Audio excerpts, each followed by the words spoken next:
Et si on faisait une recette estivale, rapide et gourmande, je vous propose une crème glacée de courgettes au reblochon. C'est un de mes fromages préférés, on y va, c'est parti. Vous allez voir, la recette, c'est super simple. Alors on va commencer par émincer un petit oignon. Les oignons sont émincés et maintenant on va s'occuper de tous les légumes. Alors les courgettes, elles ont été lavées, surtout on garde la peau.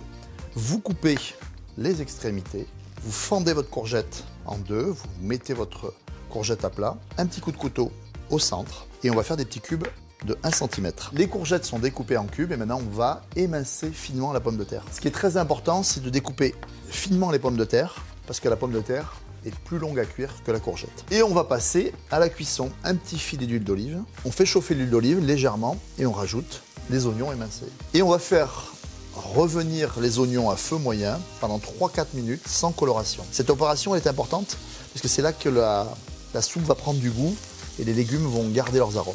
Et maintenant, on va rajouter les courgettes. Et là, même opération, on va les faire revenir 4-5 minutes dans l'huile d'olive sans que ça chauffe trop pour vraiment fixer les arômes et ça c'est super important pour avoir une très bonne crème glacée. Voilà, ça fait 4-5 minutes que les courgettes mijotent dans l'huile d'olive. Je vais rajouter une gousse d'ail et je vais rajouter mes petites pommes de terre. On remue un petit peu, juste un tout petit peu de sel. On va rajouter un bouillon de légumes. Alors le bouillon de légumes, soit vous le faites maison, ou soit vous l'achetez dans le commerce. On mouille à hauteur, on porte à ébullition et on va cuire 15 minutes à frémissement, là, tranquillement. Et surtout sans couvercle si vous voulez garder la couleur bien verte des courgettes. 15 minutes de cuisson à frémissement. On va vérifier la cuisson. Il faut que les courgettes soient encore un petit peu fermes et surtout que les pommes de terre soient cuites. Et on va mixer les légumes avec le fameux reblochon. Le reblochon, c'est un fromage star.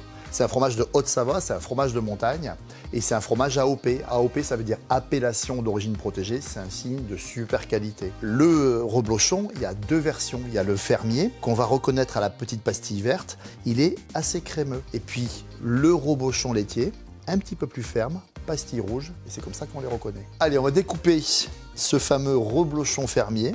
Hop, on a une texture bien crémeuse. Ça sent super bon. On découpe le reblochon en petits cubes et surtout, on garde la croûte parce que là, ça a plein de goût, c'est hyper gourmand. La pastille, bien évidemment, elle est comestible. C'est un fromage qui est super crémeux, mais contrairement aux apparences, c'est un des fromages les moins gras. Allez, on va mixer les légumes. On égoutte un petit peu. On va mettre quelques feuilles de menthe. Moi, j'en mets 7-8. Et on va mettre le reblochon AOP. Fermier. Et en mixant, c'est ce qui va donner le petit côté crémeux et gourmand à la recette. Et là, on va mixer très finement. Voilà, c'est mixé très finement et on va laisser refroidir la crème de courgette de reblochon. La crème de courgette est bien glacée, bien refroidie et maintenant on va rajouter le petit topping, la petite tranche de reblochon. Et c'est vrai quand on pense reblochon, on pense recette d'hiver. Et moi, j'ai une affection particulière pour les reblochons de printemps ou d'été, parce que les vaches vont pâturer en montagne et on va avoir un lait d'alpage. Et ce lait d'alpage, il est un petit peu plus parfumé, un petit peu plus gourmand. Et ça fait vraiment des reblochons exceptionnels. Quand moi je pense reblochon, je pense aussi à saison d'été et de printemps. Je rajoute un tout petit peu de menthe ciselée, un petit tour de poivre du moulin et le tour est joué. Et vous avez vu, cuisiner le reblochon en été, c'est super simple. Et on peut faire des recettes équilibrées, gourmandes et surtout avec beaucoup de goût. Alors maintenant, c'est à vous.